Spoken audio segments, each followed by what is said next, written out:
സോണിയാഗാന്ധിയുമായുള്ള ചിത്രം മുൻനിർത്തിയാണ് CPM എന്ന സഭയിൽ ഉടനീളം പ്രതിരോധിച്ചത്, പ്രതിപക്ഷത്തിന്റെ പ്രതിഷേധത്തെ പ്രതിരോധിച്ചത്. അതിൽ താങ്കൾ തന്നെയാണ് പറഞ്ഞത് സോണിയാഗാന്ധിയുമായിട്ടുള്ള പോറ്റിയുടെ ചിത്രം പുറത്തു വന്നിട്ടുണ്ടെങ്കിൽ അത് സ്വാഭാവികമാണ് എന്ന് പറഞ്ഞത്. അങ്ങനെ ഒരു നിലപാടല്ല CPM പറയുന്നത്. എങ്ങനെയാണ് സോണിയാഗാന്ധിയുടെ വീട്ടിലേക്ക് പോറ്റി കയറിയതെന്ന് CPM ചോദിക്കുമ്പോഴാണ് അങ്ങനെ ഒരു ചിത്രം വന്നിട്ടുണ്ടെങ്കിൽ അത് സ്വാഭാവികമെന്ന് താങ്കൾ പറയുന്നത്? അല്ല, ഞാൻ സ്വാഭാവികമെന്ന് പറഞ്ഞത് നിങ്ങൾ വളച്ചൊടിക്കുന്നതാണ്. ഞാൻ പറഞ്ഞത് ഇടതുപക്ഷ നേതാക്കന്മാർ അല്ലെങ്കിൽ ഞാൻ മുൻ മന്ത്രി പോറ്റിയുമായിട്ട് നിൽക്കുന്ന ചിത്രം പങ്കുവെക്കുമ്പോൾ സ്വാഭാവികമായും അതിനുള്ള എതിർ ചിത്രങ്ങളും വരാൻ സാധ്യതയുണ്ട്. സോണിയാഗാന്ധിയുടെ ചിത്രത്തിൻ്റെ കാര്യമേ ഞാൻ പറഞ്ഞുള്ളൂ. സോണിയാഗാന്ധി കളങ്കിതനായിട്ടുള്ള ഒരാളെ വീട്ടിലേക്ക് വിളിച്ച് കയറ്റുമെന്ന് ഞാൻ കരുതുന്നില്ല എന്നാണ് ഞാൻ പറഞ്ഞത്. മറ്റാരുടെ കാര്യവും ഞാൻ പറഞ്ഞില്ല.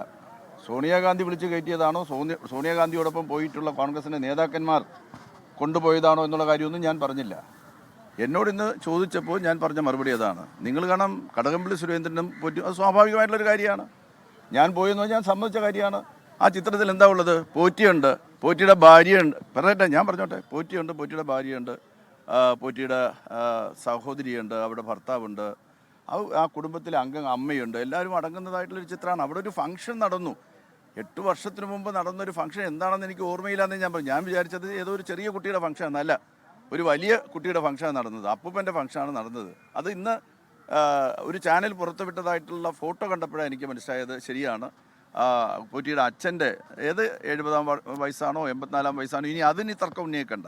70 പറഞ്ഞു, 84 തർക്കം ഉന്നയിച്ച് കളയരുത് ദയവ് ചെയ്ത്. നവതിയാണോ എന്നൊന്നും എനിക്കറിയില്ല. ഏതായാലും ആ വീട്ടിലൊരു ഫംഗ്ഷൻ നടന്നു. ആ ഫംഗ്ഷനിൽ പങ്കെടുക്കാനായിട്ട് അന്നത്തെ പോറ്റി എന്നെ ക്ഷണിക്കുകയാണ്. ഞാൻ അടിവരയിട്ട് പറയുകയാണ്, അന്നത്തെ പോറ്റി എന്നെ ക്ഷണിക്കുകയാണ്. ഞാൻ നിങ്ങളോട് പല പ്രാവശ്യം പറഞ്ഞിട്ടുണ്ട്, ഈ 2025 ഇതുമായി ബന്ധപ്പെട്ടിട്ടുള്ള വാർത്തകൾ പുറത്തു വരുന്നത് വരെ ഈ പോറ്റിയെ സംബന്ധിച്ച് ഒരു ശരിയായിട്ടുള്ള ഡിവോട്ടി എന്ന നിലയിലല്ലാതെ എനിക്ക് ഒരു തരത്തിലും അയാളെ പരിചയമില്ല, അയാളെ കാണാൻ കഴിഞ്ഞിട്ടില്ല. ഞാൻ കണ്ടിട്ടുള്ള ധാരാളം പ്രാവശ്യം കണ്ടിട്ടുണ്ട്. ഞാൻ ആ 5 വർഷക്കാലവും നിരവധി പ്രാവശ്യം ശബരിമല സന്ദർശിച്ചിട്ടുണ്ട്. അപ്പോഴെല്ലാം പോറ്റിയെ കണ്ടിട്ടുണ്ട്. അപ്പോഴൊക്കെ തന്നെ അന്നദാന പുരയിൽ വെച്ചോ അല്ലെന്നുണ്ടെങ്കിൽ പിന്നെ പ്രധാനപ്പെട്ട മണ്ഡപത്തിൽ വെച്ചോ അല്ലെങ്കിൽ ക്ഷേത്ര സന്നിധിയിൽ വെച്ചോ ഒക്കെ കണ്ടിട്ടുണ്ട്, സംസാരിച്ചിട്ടുണ്ട്. യാതൊരു പ്രശ്നമില്ല.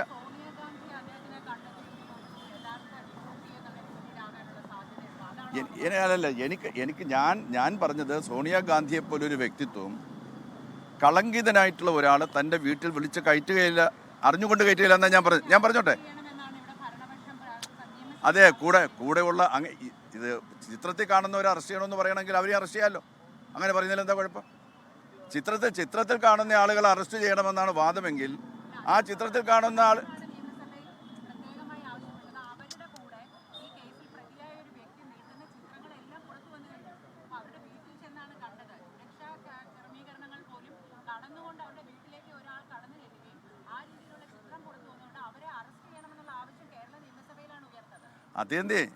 അതെന്നെ ഇത് ഒരു ഇപ്പം ആരെയും ചോദ്യം ചെയ്യാമല്ലോ. ഇപ്പോൾ പിന്നെ അല്ല, സ്വാഭാവികമായിട്ടും ഞാൻ നേരത്തെ പറഞ്ഞല്ലോ, അറിഞ്ഞുകൊണ്ട് സോണിയാഗാന്ധി ഒരു കളങ്കിതനെ തൻ്റെ വീട്ടിൽ വിളിച്ച് കയറ്റില്ല എന്നുള്ള വിശ്വാസമുള്ള ഒരാളാണ് ഞാനത് ആവർത്തിച്ച് പറയല്ലേ.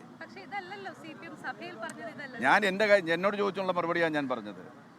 ഞാൻ ഇപ്പോഴും കരുതുന്നത് അങ്ങനെയാണ്. കൂടെ നിൽക്കുന്ന ആളുകളെ കുറിച്ച് ഞാനൊന്നും പറഞ്ഞില്ലല്ലോ.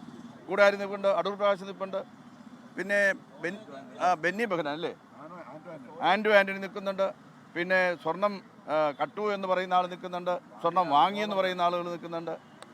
അതിനെക്കുറിച്ചൊന്നും ഞാൻ പറഞ്ഞില്ല. ഞാൻ ആകെ പറഞ്ഞത് സോണിയാഗാന്ധിയെ പോലുള്ള ഒരു വലിയ രാഷ്ട്രീയ നേതാവ് കളങ്കിതനായെന്ന് അറിഞ്ഞുകൊണ്ടൊരു വ്യക്തിയെ വീട്ടിൽ വിളിച്ച് കയറ്റത്തില്ല.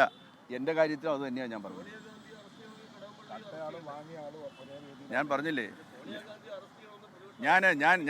ഞാൻ പറഞ്ഞല്ലോ, ഞാൻ പറഞ്ഞ കാര്യമുണ്ടല്ലോ.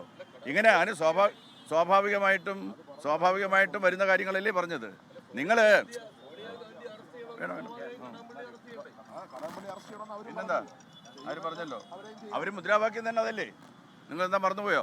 ലോകത്തെവിടെയായാലും ഏത് സമയത്തും 24 വാർത്തകളും ഓഗ്മെന്റഡ് റിയാലിറ്റി പാക്കേജുകളും എക്സ്പ്ലെയിനറുകളും വിശദമായി കാണാൻ ഞങ്ങളുടെ യൂട്യൂബ് ചാനൽ നിങ്ങൾക്ക് സബ്സ്ക്രൈബ് ചെയ്യാം.